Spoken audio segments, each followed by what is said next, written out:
אתה יודע מה זה להחזיק אותי במקום אחד? אנחנו שמענו שני מרצים מדברים על education, על training, וזה לא במקרה. המונח הבטחת מידע, זוכרים? היה כזה דבר לפני עידן הסייבר? המונח הבטחת מידע בדרך כלל גרר אותנו לכלים וטכנולוגיות, ושם פחות או יותר שכחנו שמכשירים לא טועים. firewall לא טועה, אנטיווירוס לא טועה, אנחנו טועים.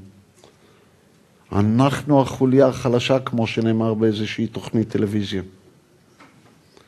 ואותנו צריך לחזק. ואני רואה יותר ויותר פתרונות בעולם שקודם כל מתבססים על התקלה, על הבעיה, הגורם האנושי, השכבה השמינית שמשפיעה על כל השכבות. והבעיה של טכנולוגיות, שהיא לא פתירה, היא בעיה משנית. יותר ויותר טכנולוגיות מפותחות. אין טכנולוגיה אחת שפותרת אותנו מהעוולות של הסייבר. מאותה מילה טרור, מאותה מילה וורפר, מאותה מילה קריים. התרגום לא עובד? I'm not sure. It doesn't work?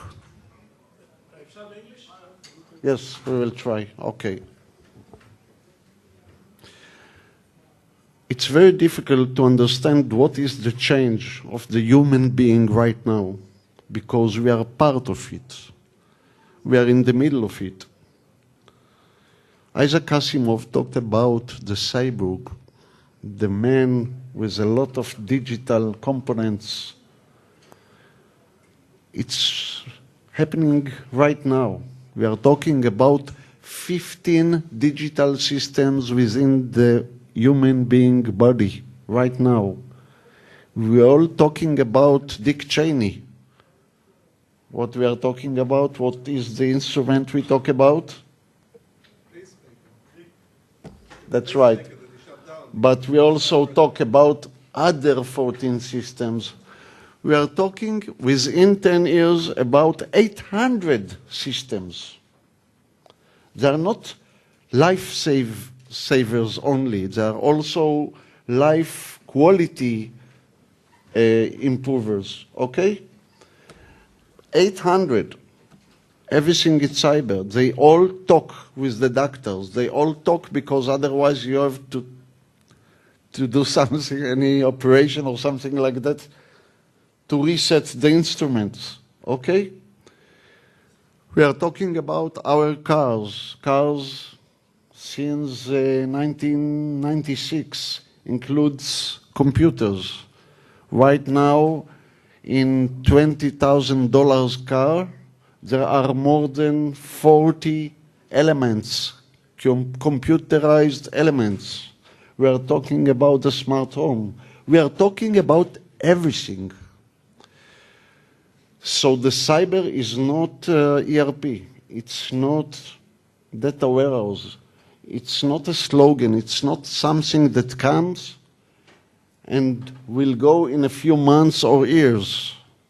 Welcome to the new edge, the edge of food, water, air, and communication for the human being. It always was there, but now the communication brings with him the cyber issue. I'd like to introduce Ofir. Ofir Zelbiger will represent CyberHut instead of Guy Mizrahi that we heard that had accident. Mm-hmm. Yep. He is okay? He's okay. Ofir Zelbiger, please. Hi, good afternoon, ladies and gentlemen. I'm happy to be here. I'm happy to see all of you in this important conference, and thank you, Gabi. I'll start the presentation. In the meantime, indeed,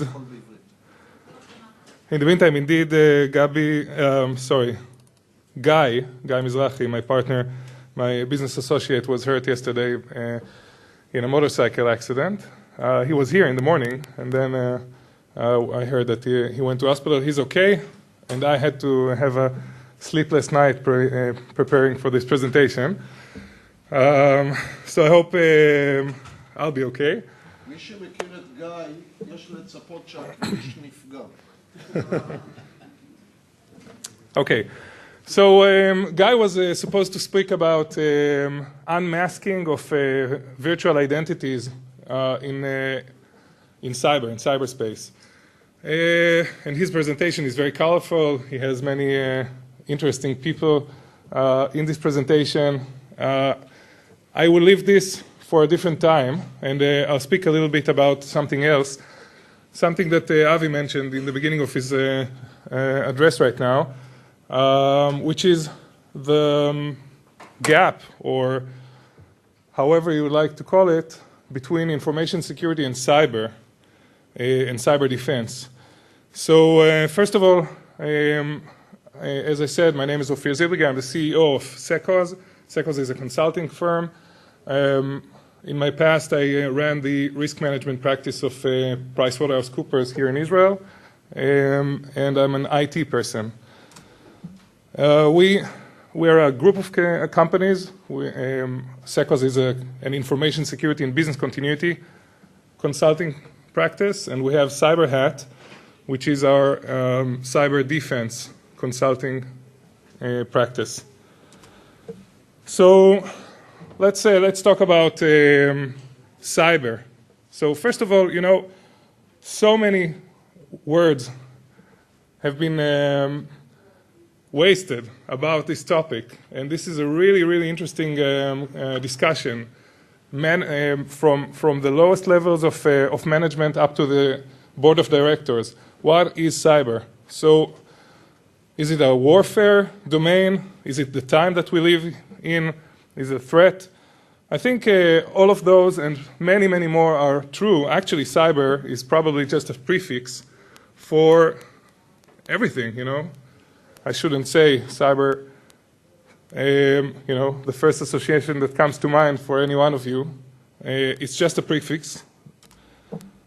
But then again, this prefix is used all the time to talk about threat and national security and how we would like to go about and address these threats and what do we need in order to protect them. So we need this prefix all the time.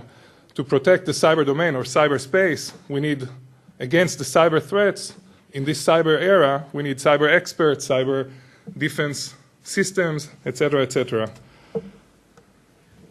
Now, let's talk about who's doing that. I mean, okay, it's clear that we have to protect cyberspace. We have to make it safe and secure for countries and for people. But is it countries' responsibility? Is it the organizational responsibility? Just any organization that comes to mind, financial institutions or my company, on the other hand. Is it a person's security issue? I mean, do I have to worry about my identity? Do I have to worry about my cyber security? So countries take a specific role. Countries take the role of defending their physical defense forces, so army assets, intelligence assets, etc. Countries take on the responsibility for defending critical infrastructure and government institutions.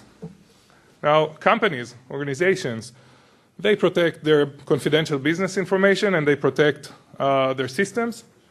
And people, we have to protect our privacy and our identity and our credit cards.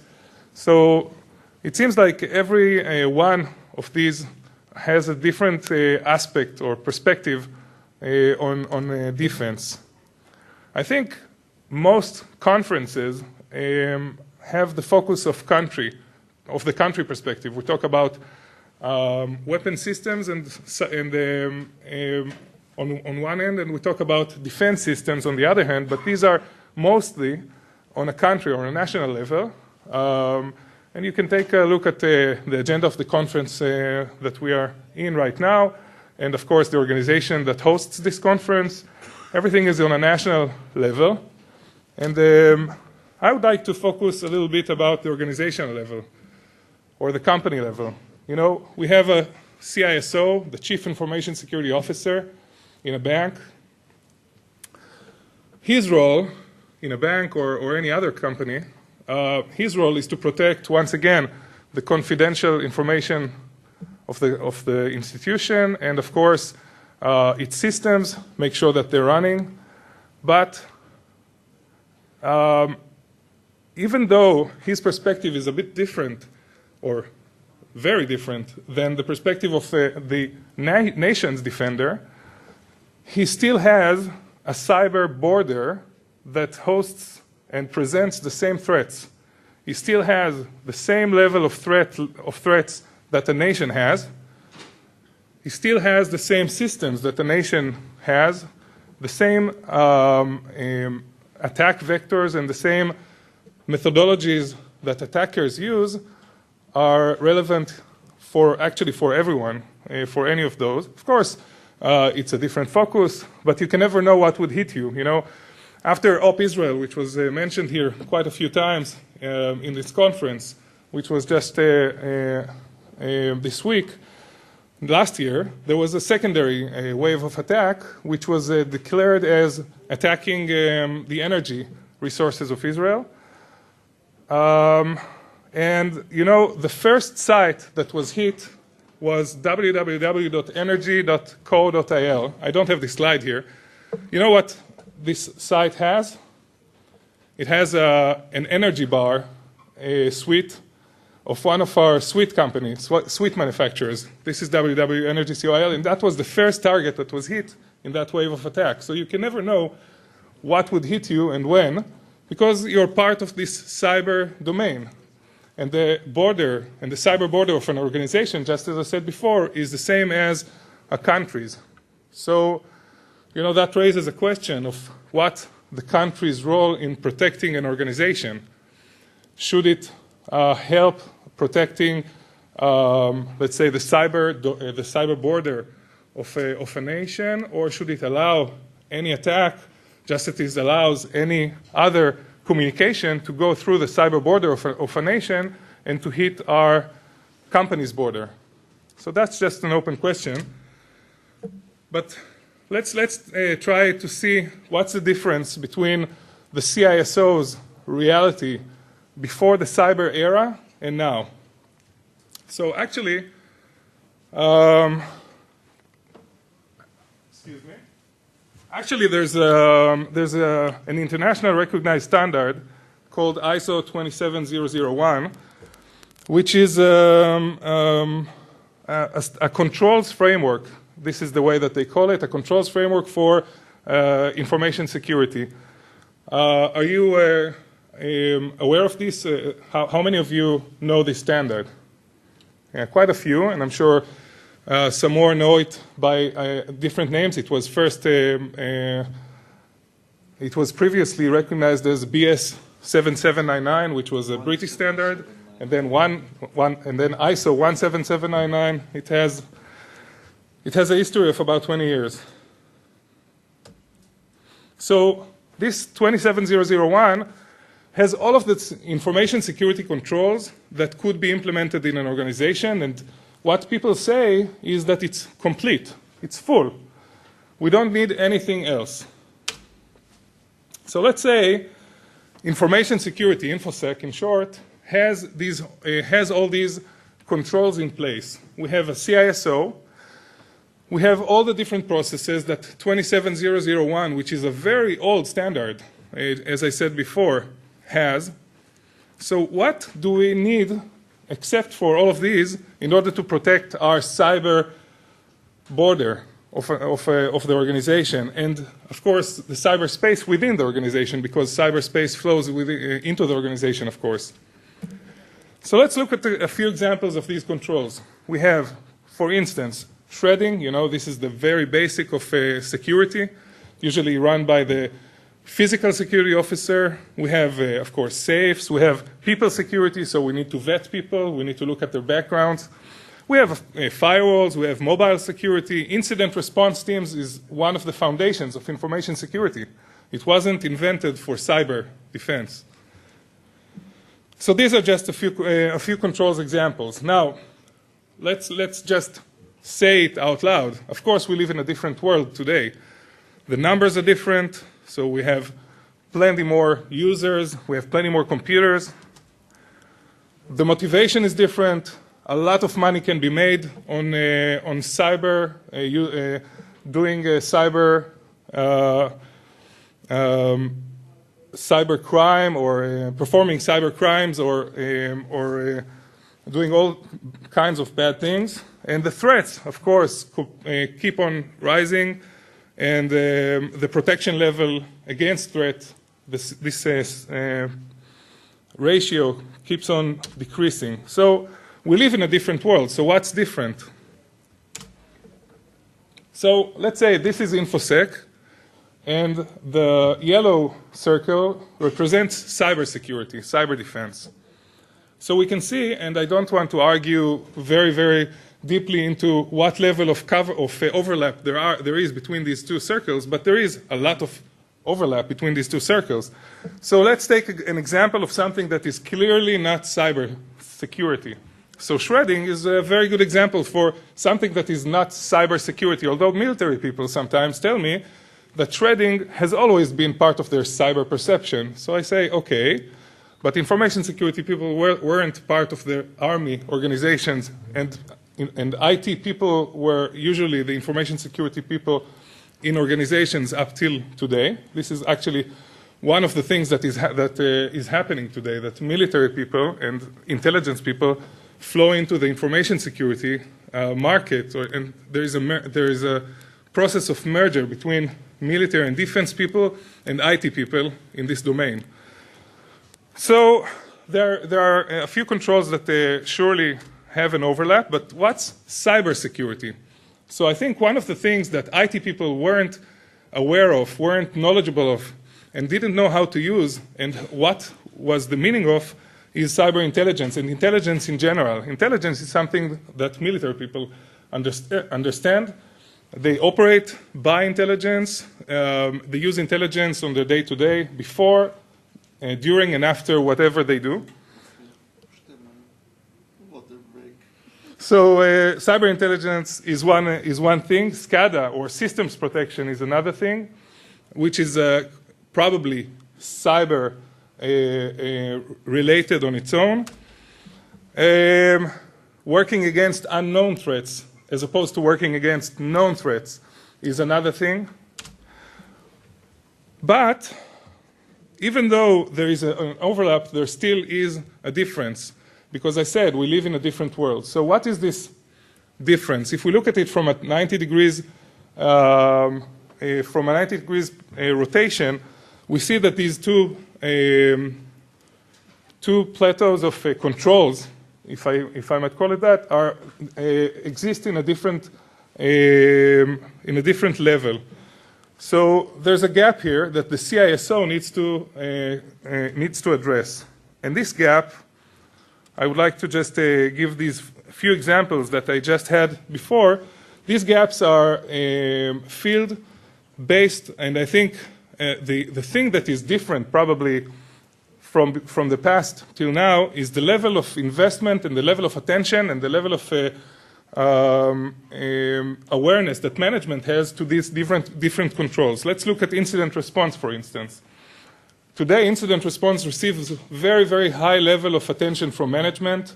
Management pays a lot of money to create cyber security incident teams, incident response teams. They buy SLA-based services from companies.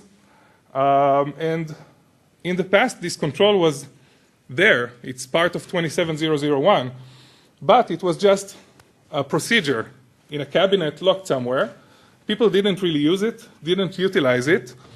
And that's the difference between then and now. So except for these very small areas that don't have an overlap, I think the main thing that is different for a CISO in our organization today is that they focus on different controls, they focus on different things.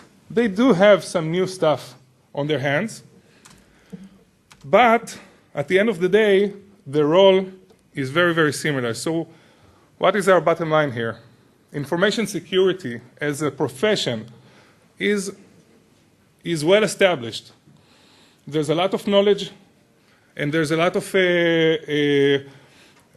of practical examples and tools that can be used in order to protect cyber space within an organization, and we have to trust these people. There's little or a little bit more than little defense mechanisms that exist today. Most of them existed before. There's a lot of new threats around that needs specific technologies to address them, but the principles remain the same. We do have to have cyber experts that understand all of this and know how to link it and to tie it into an organization. And I think most importantly for an organization is not to neglect the risk management practice, which makes sure that the important stuff is protected and the important stuff has the focus as opposed to the non-important stuff that we don't really have to invest in. And this is also something that has changed dramatically in recent years with regulations such as Basel II. Thank you very much.